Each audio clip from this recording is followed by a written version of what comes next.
Mrs. Boots, and now we have two quadratics we're going to solve that we have a coefficient in front of the x squared. That makes it just a little bit more challenging. So I'm going to show you two different ways to do this. The first method we're going to use is the quadratic formula. Okay, I'm sure you've got this memorized because you had to use it, and if you were in my classes, you had to sing it to Pop Goes the Weasel. So it's x equals negative b plus or minus the square root of b squared minus 4ac all over 2a. So remember, we're plugging in a, b, and c. So the first thing we need to do is identify a, b, and c. C is always the constant, a is always in front of the x squared, and b is always in front of the x. Now you're just going to plug it into the wonderful formula. So I always put parentheses around everything to make sure that I don't mess something up or forget something. It makes it a little bit longer, but then if I put it in the calculator with all these wonderful parentheses, I'll always get the right answer. So first off, negative b, well, b is negative 8, but that's okay. Everywhere there's a b in my formula, I'm putting the negative 8. Doesn't matter if it's positive or negative, you just plug it in. Then I have a. I see a is 3, so where's my a? 4a and 2a. Last but not least, we have c, and c in my formula is always the constant. The cool part is the letter c is the first letter in the word constant. So we're plugging all of that into our calculator.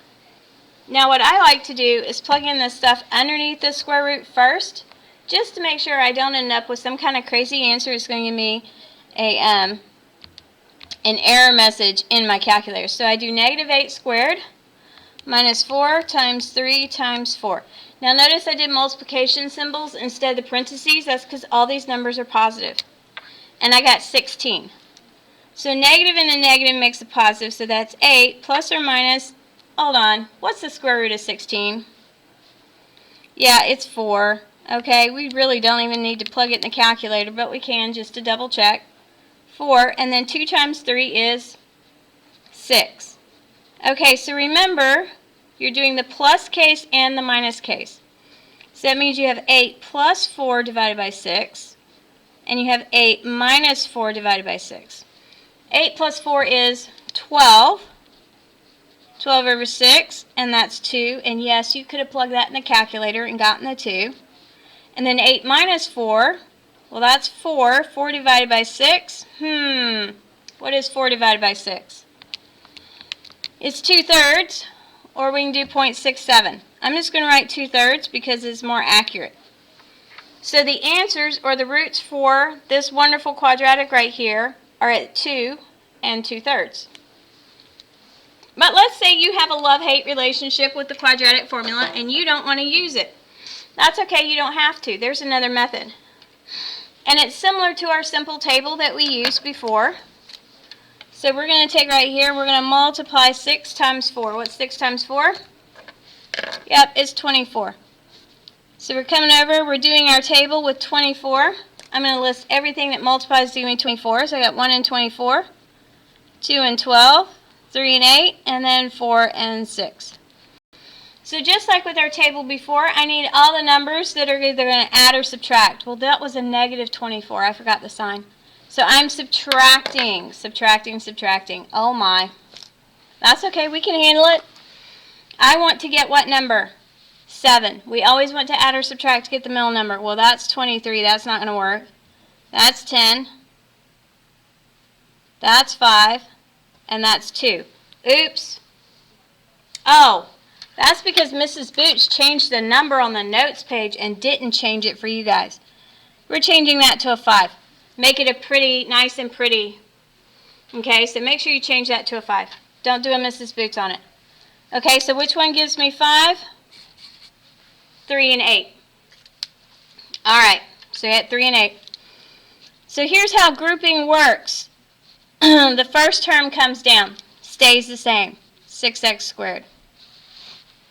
Second term, that 5x is going to disappear. We're going to have a plus 3x minus 8x. Now why is it plus 3 and minus 8? Because when I add them together, that gives me negative 5. minus 4. That last term comes down, stays the same. Now you do karate. Okay? Chop it in the middle. Hey-ya! Okay? I want just the first two. I'm going to ignore the second two. Don't even care about it. I need a GCF. I see both of these are divisible by 3, and they both have an x. So that would leave me with 2x plus 1.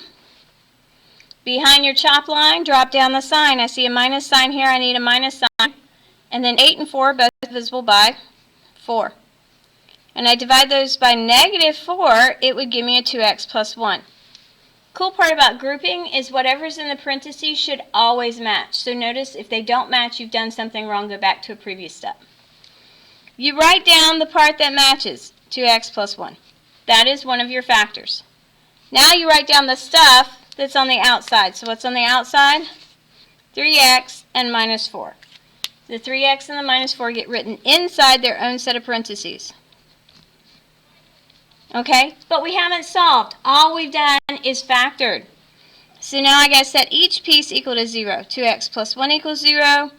3x minus 4 equals to 0. You guys got this from here, right? Yep, we sure do. We subtract the 1, and I get 2x equals negative 1. Now we divide by 2, and x equals negative 1/2. Okay? Same thing over here. We're going to solve for x, so I'm going to add the 4.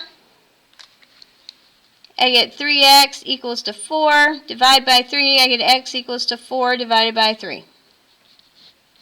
Not a big deal. So my roots are at negative 1/2 and positive 4/3.